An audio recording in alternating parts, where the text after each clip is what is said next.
Tonight. Good Friday evening, I'm Natalie Edwards. Tonight's top stories. China's diplomatic blitz continues. After hosting Presidents Trump and Putin, Beijing readies the red carpet for Pakistan's Prime Minister this weekend, marking 75 years of ties. Pakistani officials meeting their Iranian counterparts for fresh talks on proposals aimed at ending the US-Iran war. Tehran's nuclear program and control of the Strait of Hormuz, the key sticking points. Well, meantime, Washington pausing a $14 billion arms sale to Taiwan, citing munitions needs in Iran. But Taipei says it has not been informed of any change. Japan's inflation rate slows more than expected, complicating the central bank's plans to raise interest rates.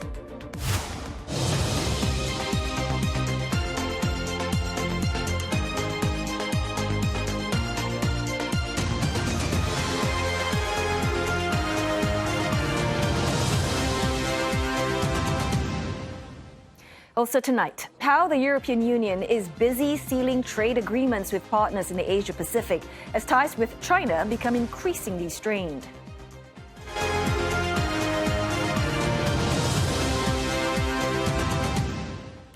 Pakistan's Prime Minister Shahbaz Sharif is set to visit China this weekend as both countries mark 75 years of diplomatic ties. The visit comes amid heightened tensions in the Middle East, where both Beijing and Islamabad have called for de-escalation. Now, Mr. Sharif's trip follows two high-profile visits this month that reinforces China's role as a global power broker. President Xi Jinping hosted Russia's Vladimir Putin and President Donald Trump back-to-back. Their receptions deliberately similar in ceremony but different in tone. Mr. Putin reinforcing Russia's so-called no-limits partnership with China, while Mr. Trump sought to ease trade tensions. As for the visit by the Pakistani leader, analysts say it is expected to be a multifaceted engagement with discussions not just limited to bilateral ties. Hira Mustafa files this report for CNA from Islamabad. When Prime Minister Shahbaz Sharif visited China in September last year, the two sides agreed to deepen cooperation across a range of sectors. Now, as Pakistan and China mark 75 years of diplomatic ties, Mr. Sharif is returning to Beijing at a time of growing geopolitical and heightened diplomatic activity. The trip would follow U.S. President Donald Trump's high-profile visit to China earlier this month. Many in Islamabad view the timing as significant. This is a very important year for Pakistan-China relationship. And then in the context of the mediatory role which Pakistan is playing between the United States and Iran. So we should expect something very important. In March, Foreign Minister Ishaq Dar traveled to Beijing, where both countries jointly proposed a 5-point initiative aimed at restoring peace and stability in the Gulf and the wider Middle East region. The stakes are also economic. China and Pakistan depend heavily on oil and gas passing through the Strait of Hormuz, where the Iran conflict has disrupted fuel supplies. The China-Pakistan Economic Corridor, or CPEC, is also expected to feature prominently in the talks. The multi-billion-dollar initiative links China's northwestern Xinjiang region to Pakistan's strategic Gwadar port on the Arabian Sea through a network of roads, railways, and energy projects. Analysts expect both sides to talk about progress in those projects. Pakistan and China have been working together, and China has always been very supportive of Pakistan. And at this moment, I think we have to review our own implementation of those agreements and how we can make it better. Many observers say China's economic support has been important for Pakistan, as the country continues to rely on an International Monetary Fund bailout program aimed at stabilizing its economy. Against that backdrop, analysts say Pakistan is carefully balancing ties with key global and regional powers, including China, Iran, and the US, while trying to safeguard its own economic and strategic interests. They say Prime Minister Shahbaz Sharif's visit reflects Islamabad's broader foreign policy to strengthen relations with Beijing, while also raising Pakistan's diplomatic profile on the global stage. For CNA, I am Hira Mustafa in Islamabad. Well, for more insights on this, let's bring in Wang Huiyao, founder of Center for China and Globalization and former counselor at China State Council. Well, thanks, Dr. Wang, for joining us this Friday evening. Well, we can see that it's been an incredibly busy month in Beijing. We've had Trump and then Putin and now Prime Minister Sharif all visiting in quick succession. So, Dr. Wang, how do you think this treatment with the Pakistani Prime Minister, how is it going to be different from Trump and Putin's visit to China? Yes, thank you, Natalie. I think this is a great time that China now become a focal point of the world now. And also China has been rising its soft power and its influence. You can see that, of course, we had just President Trump came, and also Putin closely followed that.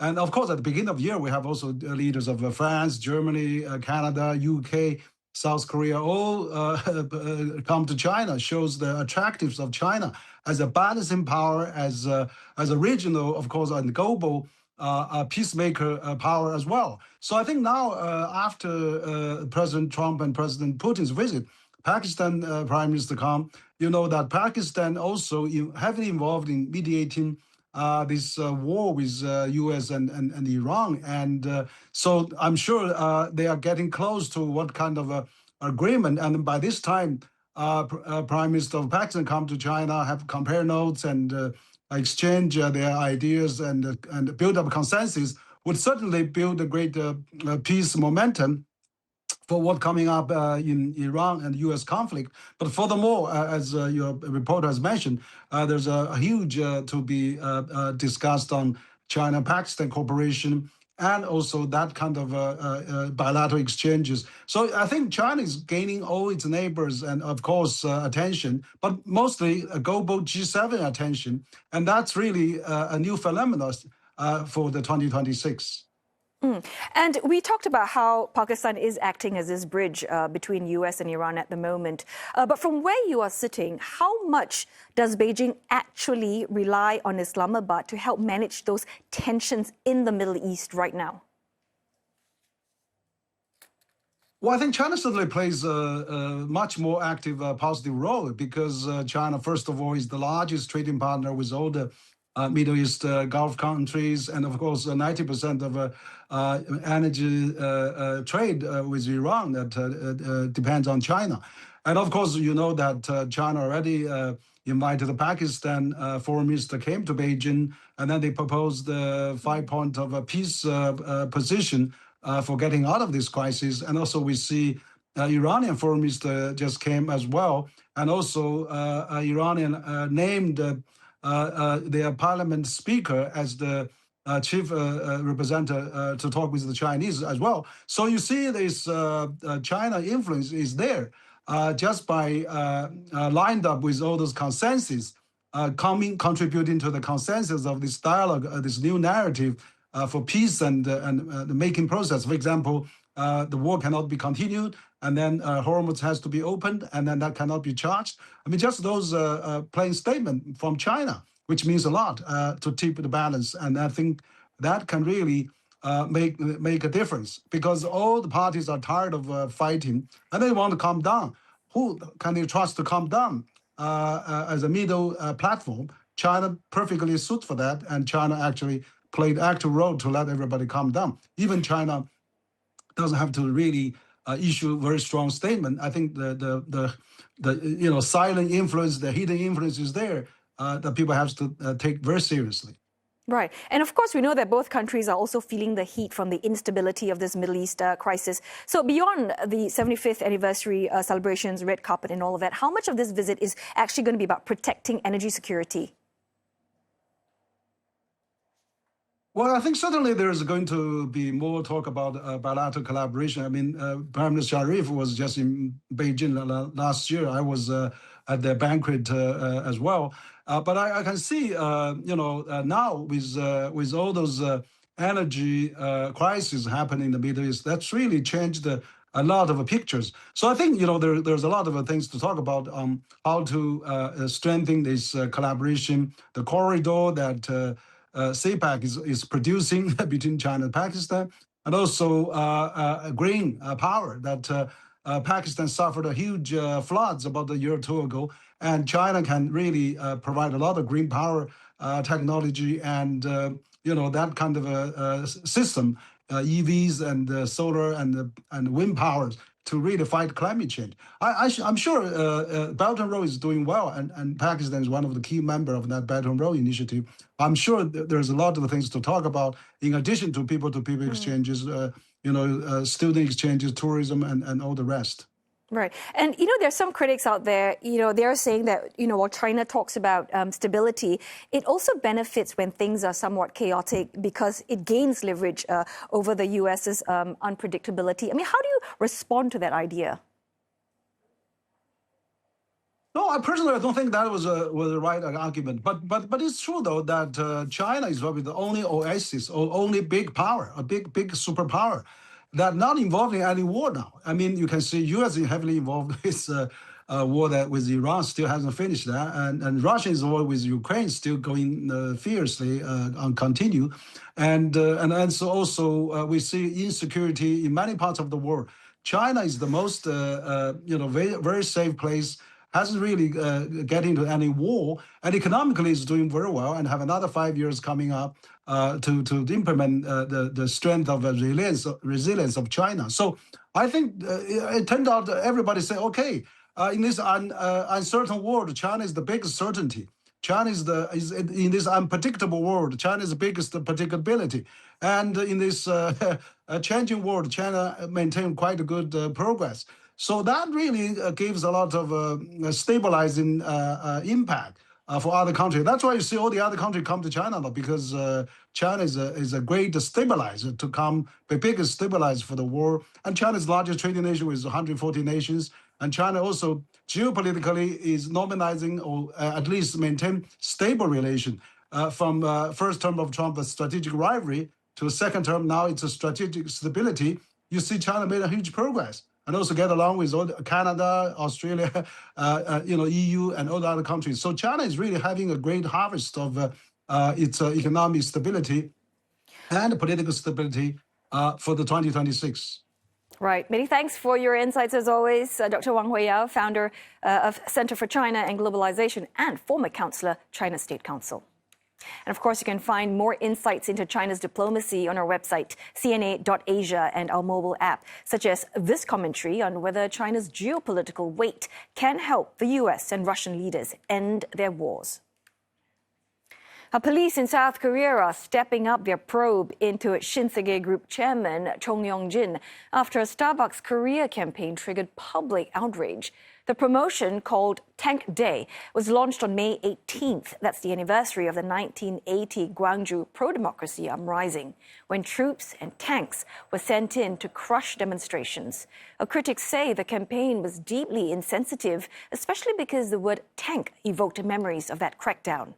Its slogan also used the word tak, which reminded many Koreans of student activist Park Jong-chol, who died under police torture in 1987.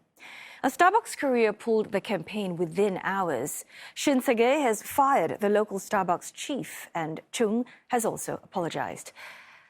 But the backlash is still growing, with boycott calls, protests in Gwangju, and South Korea's Interior Ministry saying that it will stop using those Starbucks vouchers. Well, our senior correspondent Lim Yun-suk is in Seoul to help us understand this a little bit more. Yun-suk, first up, tell us about public reaction. Well, as you said, this backlash is continuing to widen, with criticism now extending beyond this online outrage into organized boycott campaigns. Now, the civic civil unions have called on members nationwide to boycott Starbucks Korea over that Tank Day promotion, while another major public workers union is urging members not to use Starbucks gift cards. Now, as you said, South Korea's Interior Minister also weighed in, saying he would no longer use Starbucks products at government events, and he has expressed calling this deep regret over the campaign. On top of that, we also have delivery workers now joining in, saying that a delivery platform workers union will launch both a boycott and a delivery refusal campaign against Starbucks Korea. But, I think it's not going to be nationwide, at least not for now. And it seems like it is centered really around that Gwangju area where that May 19th uprising took place. But the union did put out a statement accusing Starbucks Korea of turning memories of that uprising into what it called a coffee marketing tool. Now, the union says that this campaign showed either ignorance of history or disregard for it, adding that many of its members had personal or family ties to Gwangju. But here on the ground, the picture seems very mixed because here in central Seoul, including areas like Gwanghwamun, where our office is, many Starbucks outlets still appeared busy with customers continuing to line up during lunch hours. So I think at least for now, there is little visible sign of a major consumer boycott affecting daily business operations. So, Yoon-suk, despite the backlash and the pushback, the picture seems mixed at the moment. But what do you think is going to happen next? Well, it seems like this controversy is going to be moving beyond this public outrage and into a potential legal or political fallout because Starbucks Korea has already pulled the campaign, issued apologies, and the parent company Shinsegae Group fired the head of Starbucks Korea earlier this week. But now it seems like the attention is turning to whether senior executives, including Shinsegae Chairman Chung Yong-jin, could face legal actions. Now, several civic groups here and surviving activists linked to that Gwangju uprising have filed complaints with police accusing senior government company officials of insulting victims of that pro-democracy movement through the Tank Day campaign. Police says that it has started preliminary questioning related to those complaints, but no formal charges have been announced. Now, many analysts here are saying that, they think that this is now not really an issue about failed marketing campaign, but it has turned into this broader debate over, historical memory, corporate accountability, and really about how major companies in South Korea should or are handling these politically sensitive issues. Many thanks for helping us unpack this Starbucks backlash. Our CNA senior correspondent Lim Yoon-suk reporting to us live from Seoul. Well, we are going to go for a short break now, but coming up next on East Asia tonight, Japan's inflation has cooled more than expected, but households may not be feeling much relief for too long. We'll tell you why. And AI boom is giving a major lift to the world's leading PC maker, Lenovo. We'll have details on its surprise earnings beat despite rising chip costs.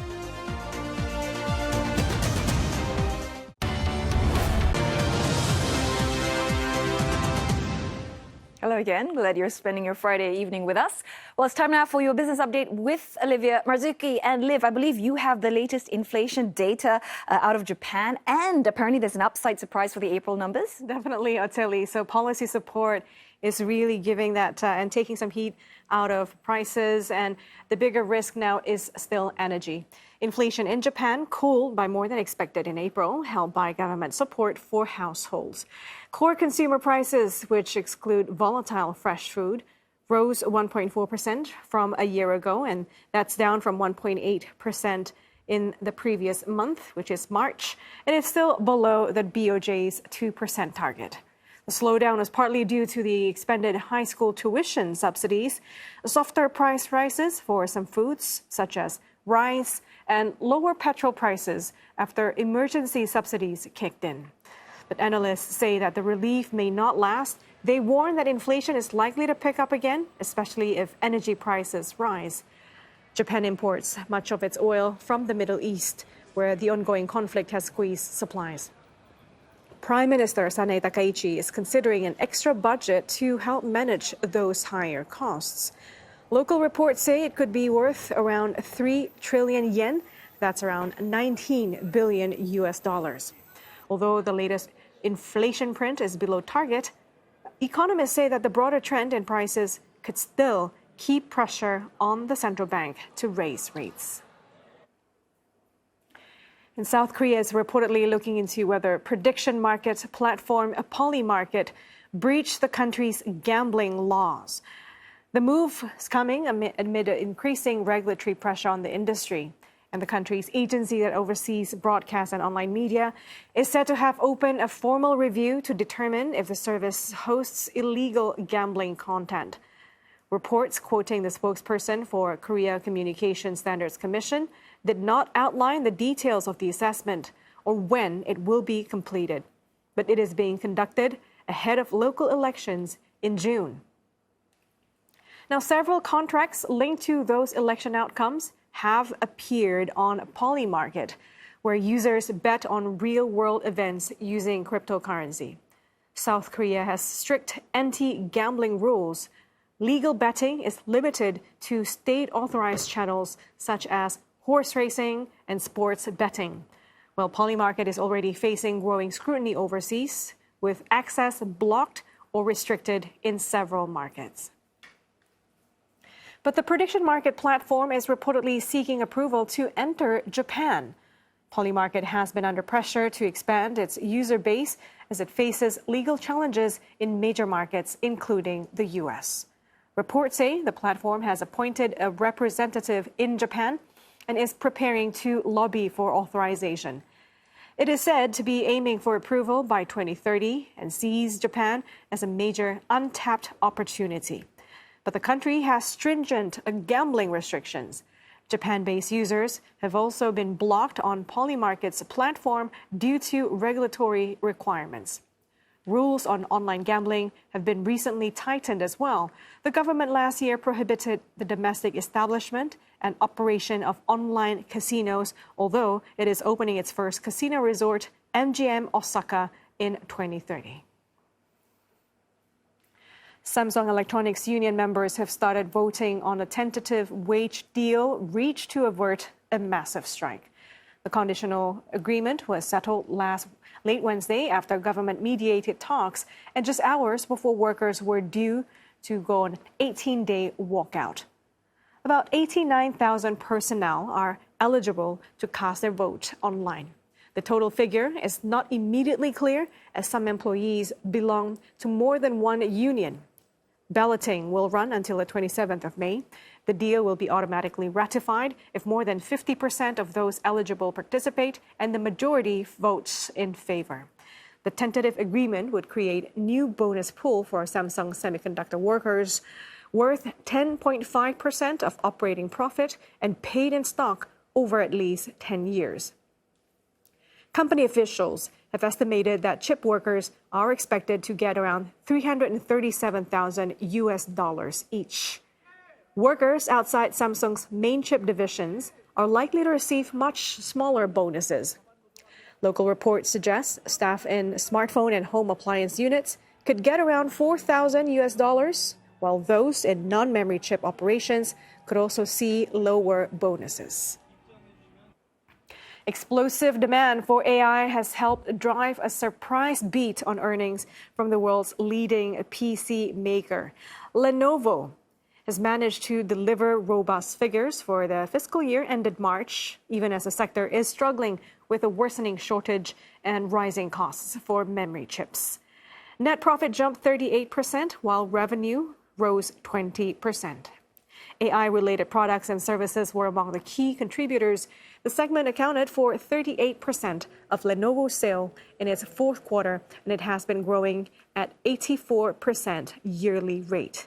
The company's biggest income driver, PCs, tablets, and smartphones, also reported a 24% jump in revenue for Q4, marking its highest growth rate in 5 years.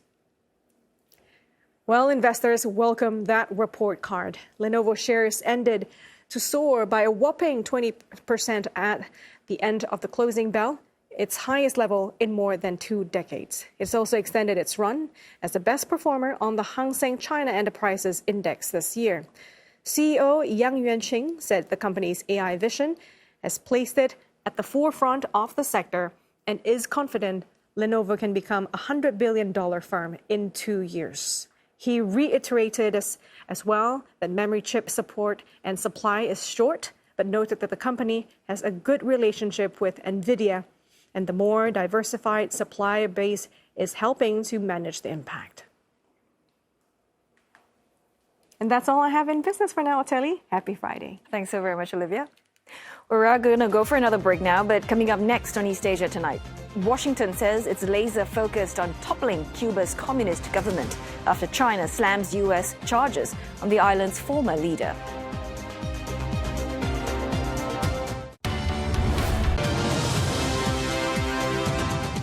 This is East Asia Tonight, and here are the headlines we're following.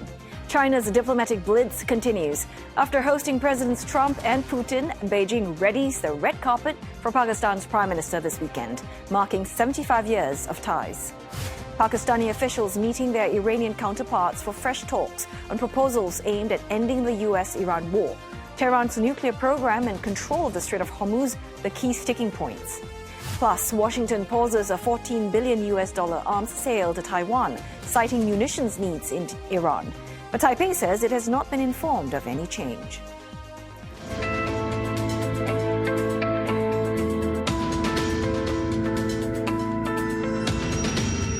Pakistan's interior minister is in Tehran to meet Iran's foreign minister to discuss fresh proposals to end its war with the U.S. And this comes just days after Pakistan presented Washington's latest message in the negotiations. The warring sides have reported progress in talks.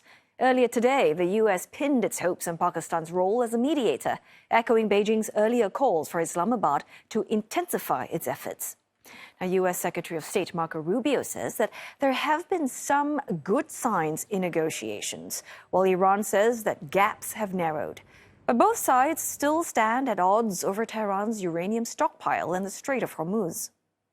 U.S. President Donald Trump says that Washington will eventually recover Iran's stockpile. A Reuters report quoting Iranian sources says that the Supreme Leader has issued a directive that the near-weapons-grade uranium should not be sent abroad. Mr. Arakchi adds that Iran is prepared to both negotiate and fight if necessary. اگر لازم باشه منافع نظام اقتضا بکنه که در میدان دیپلماسی، در میدان گفتگو، در میدان مذاکره حاضر بشیم، حاضر خواهیم شد با قوت، به همون قوتی که نیروهای مسلح در عرصه دفاع از کشور حاضر میشن. Tensions over the Strait of Hormuz also still ongoing, leaving the major oil transport route effectively shut. Iran's Revolutionary Guard, however, says that 35 ships have been allowed to pass through the waterway in the past 24 hours. Tehran reportedly wants to extend its sovereignty over the waterway and is discussing proposals that could change or rather charge ships a fee to pass through. The U.S. has rejected any tolling system, calling it illegal. No one in the world is in favor of a tolling system. It can't happen. It would be unacceptable. It would make a diplomatic deal unfeasible if they were to continue to pursue that. So it's a threat to the world if they were to try to do that. And it's completely illegal, by the way. Meanwhile, a tanker carrying crude oil from the United Arab Emirates has arrived in Japan, the first under the country's joint stockpile program. Now, this initiative to replenish Japan's crude reserves is done in agreement with other oil-producing nations, including Saudi Arabia and Kuwait. A top U.S. military official says that Washington has paused a $14 billion arms sale to Taiwan to ensure the American military had enough munitions for its war on Iran. Well, Acting Navy Secretary Wang Huiyao was speaking to lawmakers at a Senate hearing. He says that foreign military sales will continue when the administration deems necessary, and it will be up to the Defense Secretary and the Secretary of State to approve the sale to Taiwan. The revelation comes a week after a summit between President Donald Trump and Chinese President Xi Jinping. Mr. Trump has not committed to the sale, raising concerns over his support for Taiwan, a self-ruled island that China sees as its own territory. Now, Beijing opposes the arms sales and has made clear that its relationship with Washington would hinge on the U.S. approach to Taiwan. Meanwhile, Taiwan's presidential office says it has not received any information about the U.S. adjusting the arms sale package. Taiwan's premier saying that the island will continue to pursue purchases for self-defense. Earlier this week, Mr. Trump said that he will talk to Taiwan's leader before making a decision on the sale. The U.S. Congress approved the defense package in January, but it requires Mr. Trump's go-ahead. The sale would have been the largest ever weapons transfer by the U.S. to Taiwan. Trade representatives from economies in the Asia-Pacific Economic Cooperation Grouping are in China for a two-day meeting in the face of global shocks, including the U.S.-Israeli war on Iran. All 21 members in APEC account for nearly half of global trade. A multilateral cooperation, trade imbalances, and supply chain resilience are in focus at the event held in the eastern Chinese city of Suzhou. Officials are expected to discuss advancing the region's free trade area, strengthening AI readiness, as well as promoting sustainable and inclusive growth. Japan's trade minister is among the attendees, marking the highest level visit since a diplomatic rift broke out between the two countries last November. 越是风高浪急，我们越要坚持求同存异、共克时艰，力争达成更多共识，引领亚太经济渡过难关，为全球经济注入信心。 Well, the event is part of several rounds of meetings leading up to the annual APEC Leaders Summit in Shenzhen later this year. It comes on the heel of recent visits to Beijing by US President Donald Trump and Russian President Vladimir Putin. In other news, the US has warned Cuba it was laser-focused on changing the communist system a day after Chinese criticism of US moves on the island country. Secretary of State Marco Rubio said that his country is seeking a diplomatic solution, but warned that other options are at the American leader's disposal. And this all comes a day after the U.S. announced criminal charges against Cuba's former leader Raul Castro, charging the 94-year-old with murder over the deadly downing of two civilian planes back in 1996. China, in response, said that it supported Cuba and urged the U.S. to, quote, stop brandishing the judicial stick against the country. It added that it opposed U.S. sanctions and pressure on Cuba and firmly supports the island country in safeguarding its national sovereignty. And CNA spoke with Dalbir Alawat from Macquarie University. And he tells us about the most pressing issue that Cuba is facing and how China could support the Caribbean country. After the Venezuelan issue came up. So the island country is struggling with the energy crisis. In addition to that, now the United States has named Raul Castro, the former president of Cuba, being involved in the casualties that was perpetrated to the United States citizens. So these are the two burning issues as of now in Cuba. All right, so let's speak about the energy crisis a little bit. But first, I want to address this issue. Are there any realistic options for de-escalation? You know, as the U.S. seeks to dispose, as you mentioned, that the current leadership. And the question now begs is, where does China come in? See, currently China is facing the blackouts and the surgeries and all that are being postponed in the country. So only the humanitarian sort of aid is coming from Mexico. How long that will continue, that needs to be seen.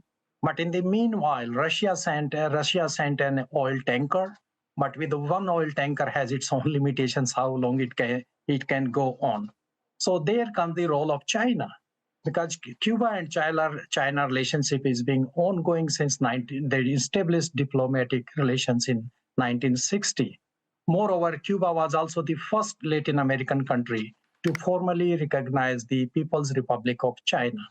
Since then, both the countries previously had ideological intonations, but now it is turning more commercial and further, if you want to focus on more on the geostrategic pedestal. All right, so then saying that, how would you describe China's current position for Cuba then? See, it appears that the China has been of late expanding Belt and Road Initiative in the Latin American countries. But Cuba occupies a specific place because the trade between the two countries is limited to just $88 million. That is less than 1 billion, and that also is in favor of China. However, there is the geostrategic component because recently US President Donald Trump visited China, and there was some discussion on Taiwan. However, China, it appears, indicated its red lines. So if Taiwan is in the vicinity or in the sphere of influence of China, there comes the Cuba, geostrategically located in the sphere of influence of United States. So here, perhaps China would like to have a leverage. If Taiwan issue is there, then comes the Cuba's issue. So it appears that if United States intends to sell weapons to Taiwan, perhaps China also prop up supplying the energy or other developmental aid. So if the United States positions itself in the Indo-Pacific region more closely in the South China Sea, then China may use some leverage by supporting Cuba. However, it is quite clear that China is not in a position to use the hard power, so it will be limited to the use of soft power. Right. Do you then see this episode giving both China and Russia, as you mentioned there, an opportunity to perhaps maybe deepen their footprint in Latin America? See, this depends upon now how President Donald Trump's policies will go on further. In Venezuela, we saw the starking experimentation where the president was taken out. But now it appears that China and Russia wants to engage United States. They have engaged United States in Iran, and also they want to engage perhaps in the Caribbean. That is the backwaters of United States. So that way, Russia's uninterrupted supply of the oil and China's investment in Cuba, and also the support against U.S. sanctions, against the economic embargo, and also international diplomatic pressure. So these put China in an advantage without any major investment in Cuba. China has been active in supporting solar projects in Cuba. We know that. Can it meaningfully cut its dependence on imported fuel? Certainly, it appears China has been active in providing the natural resources for the energy generation in all the islands in the Pacific and in the Indian Ocean, as well as in the Caribbean. So that way, China is trying to help, but it will be in the long term. That will be a long-term strategy. Immediately, Cuba wants fuel. Perhaps China will not be part of that one. But just a reminder that we have got more coverage on this story across all of our platforms. Do follow the latest on our website, cna.asia, or our mobile app. Coming up on East Asia tonight, Europe boosting trade ties with countries in the Asia-Pacific as tensions continue with China and relations with the U.S. become shaky.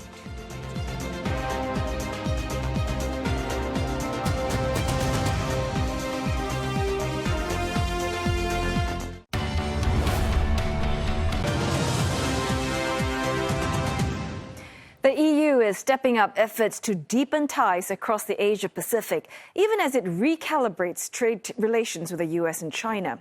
Well, despite this week's breakthrough in the EU-U.S. trade deal, questions remain over where Europe fits into the global trade equation. CNA's William Densler files this report for CNA from Brussels. Negotiations on a free trade agreement began in 2007. Nearly 2 decades on, India and the EU finally reached a deal. Under the January agreement, the EU says annual goods exports to India could more than double by 2032, as India cuts tariffs on more than 96% of EU goods exports, while the EU removes or reduces tariffs on more than 99% of imports from India. This is the tale of two giants. The world's second and fourth largest economies, two giants who choose partnership in a true win-win fashion. It's not just India. The EU also concluded a major trade agreement with Indonesia last year, following years of negotiations, and it hopes to finalise deals with Malaysia, Thailand and the Philippines by the end of the year. The deal-making shows how the bloc is racing to diversify its supply chains and trading partners in the Indo-Pacific to better weather geopolitical shocks. Milestone. Member of the European Parliament and Vice Chair of the Committee on International Trade, Kathleen Van Bremt, says 2 years ago the idea of brokering agreements like these would have seemed unthinkable. They changed their mind as well. They say, okay, difficult with Europe, with all this legislation, but reliable. A beacon of trust. So they look at us also in a different way.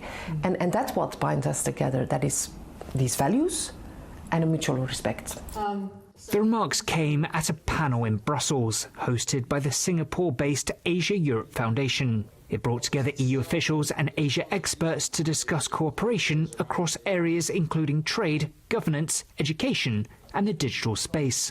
Europe and Asia can cooperate together in AI digitalization era. Yes, how we can improve our cooperation and exchange our expertise, our knowledge. A key challenge, navigating the trade-offs between economic security and market openness. China remains the bloc's second largest goods trading partner, amounting to roughly $850 billion in 2024 alone. But ties have become increasingly strained amid disputes over market access, state subsidies, and Europe's push to reduce its reliance on Chinese supply chains. The European Commission says its goal is to de-risk and not decouple from China, and is working on several initiatives to boost resilience and competitiveness on the world stage. Beijing says the moves amount to institutional discrimination. Among the measures, plans to phase out what the EU calls high-risk foreign technology suppliers from Europe's 5G networks. China believes it's a protectionist move, but some analysts believe there could be a degree of political posturing involved. We are racking up a lot of leverage and potential frictions against China, and I would say there is only one reason you would do that. It's because we are forced against our will into a deal with China, whether we want it or not here in Europe, simply because Americans are doing a deal with China. The impact of this month's historic Trump-Xi summit for Europe remains unclear. While a thaw in US-China ties may present economic opportunities, there are fears that Europe could be further sidelined, especially as EU-US trade relations remain on shaky ground. For CNA, I'm William Denslow in Brussels. China has added 3 more chemicals to its list of controlled precursor substances. The move comes a week after Chinese President Xi Jinping and his US counterpart Donald Trump held talks in Beijing, which also covered fentanyl and narcotics enforcement. The Commerce Ministry in Beijing said that the chemicals will now require licenses from government agencies to be exported to the US, Canada and Mexico. Now, precursor chemicals are substances used to manufacture drugs such as fentanyl and methamphetamine. While many have legitimate industrial or pharmaceutical uses, they can also be diverted into illegal drug production. Well, the issue of precursor drugs became a major flashpoint under the Trump administration. Washington had maintained a 10% tariff on Chinese goods, citing China's alleged failure to adequately curb precursor chemicals that end up in fentanyl production networks run by Mexican cartels. Well, China has repeatedly denied those accusations, insisting that America's opioid crisis is a domestic problem. Still, combating drug smuggling has emerged as an area of cooperation between the two nations. Earlier this month, American and Chinese anti-drug agencies jointly arrested 5 suspects in a cross-border trafficking investigation. Now, athletes using performance-enhancing drugs will compete this weekend in the first-ever Enhanced Games. It's a controversial event dubbed by critics as the Doping Olympics. But beyond the spectacle is a much bigger business ambition. The company behind the Games is also betting on the growing market for longevity in human enhancement products. And investors are buying in, despite safety concerns and strict regulations in some countries. Well, Mitch McCann files this report for CNA from New York. Things are going to happen. The world is going to be shaken. Everyone's going to be watching. You're going to be entertained, and swimming is going to be fast. They're just some of the promises being made by the athletes competing in the Enhanced Games, an event in which competitors use performance-enhancing drugs to try and break records set by athletes who haven't used them. Critics call it the Doping Olympics, but the company behind it, Enhance Group, says it's building more than a sporting spectacle in Las Vegas. It's also selling products, including peptides and other longevity and performance-enhancing treatments. Enhanced has entered what's described as the enhancement economy, the growing world of human optimization and biohacking, and it's hoping investors will follow. Economist Veronica Dollar says investors may be encouraged by the success of another consumer health market, weight loss drugs. based on, historical examples that we have, especially when it comes to, let's say losing weight or getting in shape, people are willing to shell quite a bit of money. But the World Anti-Doping Agency has condemned the event as dangerous and irresponsible. Medical experts echo those concerns, cautioning that performance-enhancing substances carry serious risks when used without clinical oversight. Many of these treatments are also tightly controlled or entirely banned in countries like Singapore. Dollar says ethical concerns ultimately come down to informed consent, where the consumers understand the risks involved. She cautions, though, that success in the weight loss space doesn't necessarily mean it will translate into other areas. Just because something can work, GLP-1, I think so far we have great results. Just because it's working there doesn't mean that the same model can be easily transferred for something else. Enhanced might be hoping success at its showpiece event will give investors some confidence. While its shares initially surged more than 20% on debut, they've since lost nearly 40% of their value. Sports historian John Hoberman is sceptical of its future, saying that it's full of unanswered questions. And by the way, nobody knows how many millions any of these investors have put in. The enhanced games have been an entirely opaque operation. That applies to the finances.